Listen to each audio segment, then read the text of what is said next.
नमस्कार दोस्तों, स्वागत है हम सभी का एक बार फिर से आपके अपने YouTube channel government employ news में।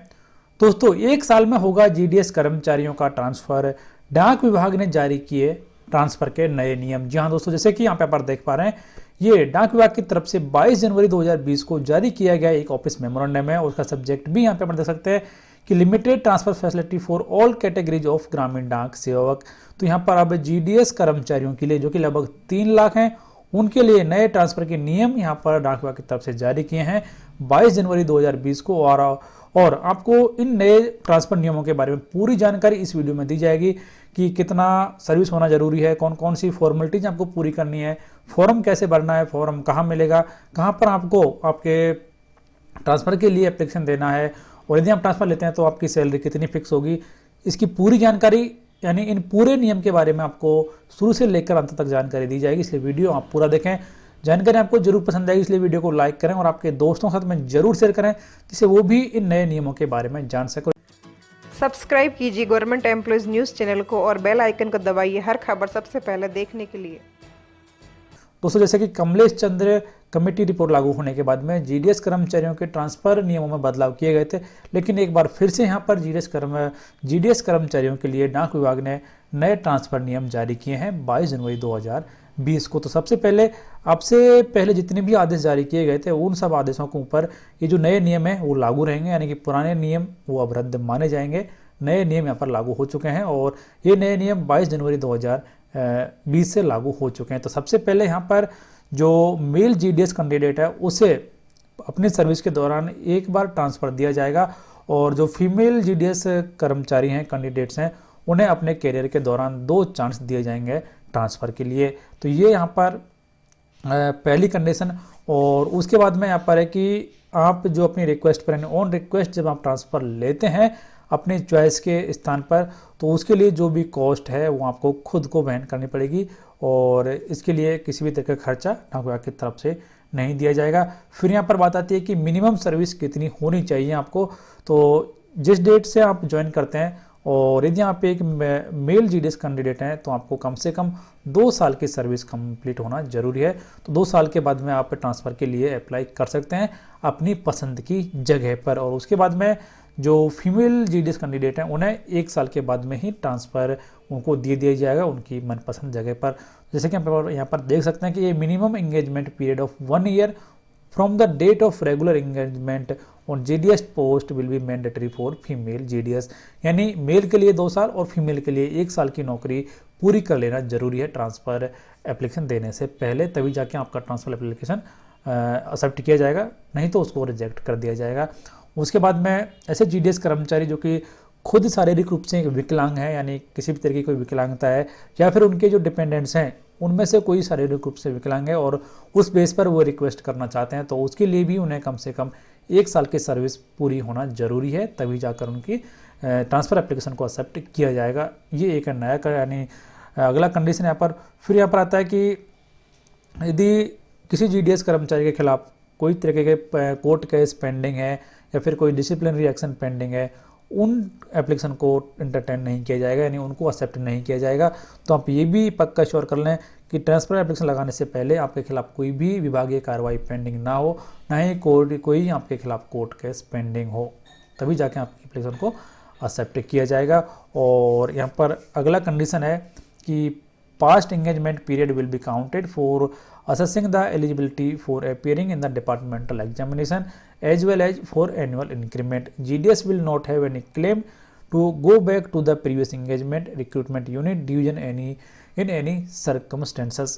यानी कि यदि आप ट्रांसफ़र ले लेते हैं और जो सर्विस आपने की है उसे सभी बेनिफिट्स के लिए काउंट किया जाएगा, लेकिन आपको यहाँ पर वापस जाने का मौका नहीं दिया जाएगा। यानी आप ट्रांसफ़र लेने के बाद में दोबारा ये बोल रहे हैं कि मुझे वापस पुरानी जगह पर ही जाना है, ऐसा नहीं होगा। तो एक बार ट्रांसफ़र जो है आपका वो 1 वे ही होगा।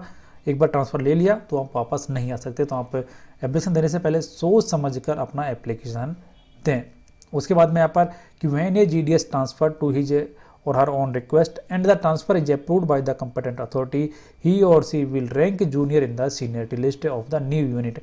यानी कि आप ऑन रिक्वेस्ट पर जा रहे हैं तो आप नए यूनिट में जूनियर मोस्ट हो जाएंगे, आपकी सीनियरिटी का लॉस होगा। लेकिन यहाँ पर एक बात ये रहेगी कि आपकी जो सैलरी है उसमें किसी भी तरह की कमी नहीं आएगी। आपकी सैलरी जो पुरानी जगह पर थी वही नई जगह पर फिक्स की जाएगी, लेकिन आप नई जगह पर जूनियर मोस्ट हो जाएंगे सबसे पहले।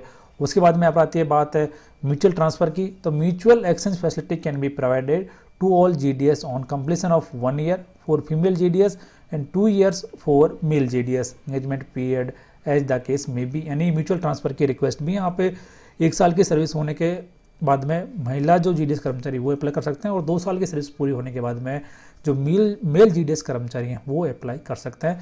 यानी सेम आप ट्रांसफ़र लेना चाहें या फिर आप म्यूचुअल ट्रांसफ़र लेना चाहें, दोनों में ही 1 साल की सर्विस महिला कैंडिडेट्स के लिए, 2 साल की सर्विस मेल कैंडिडेट्स के लिए पूरी होना जरूरी है। और उसके बाद में यहाँ पर बोला कि the GDS can be transferred on her his request on the following circumstances. यानी कि आप BPM लेवल 2 से BPM लेवल 2 के लिए अप्लाई कर सकते हैं TRCS स्लैब 3 में, BPM लेवल 1 से BPM लेवल 1 TRCS स्लैब 2 के लिए। यानी कि आप सेम लेवल के लिए ही ट्रांसफ़र के लिए अप्लाई कर सकते हैं, यानी आपको हायर लेवल के लिए ट्रांसफ़र नहीं दिया जाएगा। फिर यहाँ पर आता है APBM डाक सेवक लेवल 2 टू APCM डाक लेवल 2 TRCS स्लैब 2, BPM डाक सेवक लेवल 1 टू ABPM डाक सेवक लेवल 1 TRCS स्लैब 1। यानी आपको सेम लेवल में ही ट्रांसफ़र दिया जाएगा। और फिर यहाँ पर आती है कि जहाँ पर आप जाते हैं और यदि आपका जो ट्रांसफ़र है वो आपके स्लैब के हिसाब से होता है, तो जो भी बाकी फॉर्मेलिटीज़ हैं वो आपको पूरी कर लेनी है। और यहाँ पर ये भी बताया कि before joining as BPM level 1 he or she has to undergo prescribe training for BPM। तो आपको जो भी मैंडेटरी ट्रेनिंग है वो भी पूरी कर लेनी है। और फिर आपको यह बोला कि रिक्वेस्ट ट्रांसफ़र ऑफ ABPM डाक सेवक from postal to RMS in the same TRCS slab, ये भी कंसिडर की जाएगी। और फिर यहाँ पर है कि there will not be any drop in TRCS slab on account of a request transfer and numbers of increments earned by the GDS will be retained. यानी आपको किसी भी तरीके का फाइनेंशियल लॉस नहीं होगा जब आप ट्रांसफ़र लेते हैं। सेम TRCS स्लैब में ही आपको फिक्स किया जाएगा।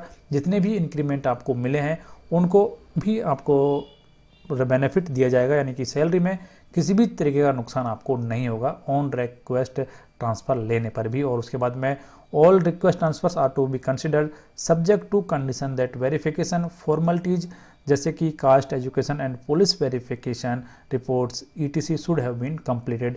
यानी जितने भी GDS कर्मचारी ट्रांसफ़र के लिए रिक्वेस्ट लगाएंगे सबकी रिक्वेस्ट को एक्सेप्ट किया जाएगा और सबको ट्रांसफ़र दिया जाएगा। तो ये भी एक बड़ी और अच्छा कदम यहाँ पर उठाया गया है डाक विभाग की तरफ से। फिर यहाँ पर कहा है कि जो अथॉरिटी कौन है, ट्रांसफ़र आपको कौन देगा, उसके बारे में भी आप यहाँ जान लीजिए कि the transfer of GDS will be approved by the regional PMG if the transfer is within the region and by the head of the circle if the transfer is within the circle. The approval of 2 concern head of the circle will be required if the transfer is between 2 circles. तो आप यहाँ पर साफ देख सकते हैं कि यदि आपका जो ट्रांसफ़र है वो विद इन रीजन में है तो रीजनल PMG जो है उसका अप्रूवल सफिशिएंट है, और यदि आपका जो ट्रांसफ़र है वो विद इन सर्किल में है तो हेड ऑफ द सर्किल का अप्रूवल होना जरूरी है। और यदि आपका ट्रांसफ़र 2 सर्किल के बीच में है तो दोनों ही जो सर्किल के हेड हैं उनका अप्रूवल होना जरूरी है, तभी जाकर आपका ट्रांसफ़र हो पाएगा, वरना आपका ट्रांसफ़र नहीं होगा। तो ये आप जान गए होंगे कि ट्रांसफ़र करने के लिए कंपिटेंट अथॉरिटी कौन है। ये भी एक नई अपडेट यहाँ पर। उसके बाद में ट्रांसफ़र की जो प्रोसेस है वो क्या है, यहाँ पर भी आपको जानकारी दे देते हैं। तो सबसे पहले यहाँ पर application for transfer should be called for during April, मई और June of the every year. यानी कि हर साल अब ट्रांसफ़र के एप्लीकेशन आपसे मांगे जाएंगे। जितने भी GDS कर्मचारी हैं वो जो ट्रांसफ़र लेना चाहते हैं वो अपनी ट्रांसफ़र की एप्लीकेशन अप्रैल, मई और जून के महीने में जमा करा सकते हैं। और उसके बाद में an application will be submitted to the divisional head on a prescribed pro forma attached here with as annexure 1. The application will be submitted through head of the recruitment engagement unit division duly recommended।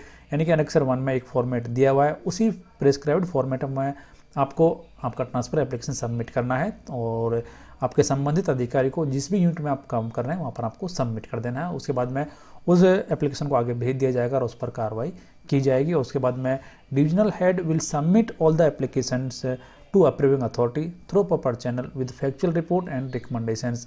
यानी जो भी divisional head है वो आपके application को आगे भेजेंगे, जो भी उनकी रिकमेंडेशन है, यानी कि ट्रांसफ़र दिया जाए नहीं दिया जाए, सारी रिकमेंडेशन करने के बाद में लेकिन अब ये कहा है कि सभी एप्लीकेशन को कंसिडर किया जाएगा और सबको ही ट्रांसफ़र दिया जाएगा। फिर यहाँ पर ये अगला जो पैरा यहाँ का है कि separate register in prescribed proforma attached herewith as annexure 2 is to be maintained at circuit level, regional office level for recording transfer request of all categories of GDS. यानी कि अब हर एक सर्किल ऑफिस को, regional office को, divisional office को एक register maintain करना पड़ेगा और उसमें सब जानकारी होगी कि कितनों जीडीएस कर्मचारियों ने ट्रांसफ़र के लिए अप्लाई की है, कितना का ट्रांसफ़र हुआ है। तो ये भी अब इसमें ट्रांसपेरेंसी आ जाएगी और सबको ये मालूम चलेगा कि कितनों का ट्रांसफ़र हुआ है, कितनों का नहीं हुआ है, जिसका नहीं हुआ है उसका रीजन क्या है। और उसके बाद में all the applications received will be arranged in order of seniority from the date of engagement of GDS and the orders of transfer may be issued during July. यानी कि अब यहाँ पर सभी जो एप्लीकेशंस हैं उन्हें सीनियरिटी के हिसाब से मेंटेन किया जाएगा और जो सीनियर है उसे पहले ट्रांसफ़र दिया जाएगा और जो भी ट्रांसफ़र ऑर्डर हैं वो हर साल जुलाई के महीने में इशू किए जाएंगे। यानी कि अप्रैल मई जून तक एप्लीकेशन लिए जाएंगे और जुलाई में ट्रांसफ़र दे दिया जाएगा। तो लगभग 3 महीने के अंदर सारा काम आपका कंप्लीट हो जाएगा और तुरंत प्रभाव से यानी कि 22 जनवरी 2020 से ये नए नियम लागू हो चुके हैं। तो अब इन्हीं नए नियमों के अनुसार 3 लाख से अधिक जीडीएस कर्मचारी जो कि ट्रांसफ़र लेना चाहते हैं उनका ट्रांसफ़र किया जाएगा संबंधित अधिकारियों के द्वारा। तो फिलहाल इस वीडियो में इतना ही और अगले वीडियो में आपको बताया जाएगा कि ट्रांसफ़र के लिए फॉर्म आप कैसे भरें, फॉर्म कहाँ से मिलेगा और कौन कौन सा फॉर्म में आपको जानकारी देनी है, इसकी पूरी जानकारी। फिलहाल इस वीडियो में इतना ही। जानकारी आपको अच्छी लगी वीडियो को लाइक करें, आपके दोस्तों के साथ में जरूर शेयर करें और ऐसी यूजफुल वीडियो देखने के लिए आप हमारे चैनल को सब्सक्राइब और बेल आइकन को जरूर प्रेस करें। धन्यवाद।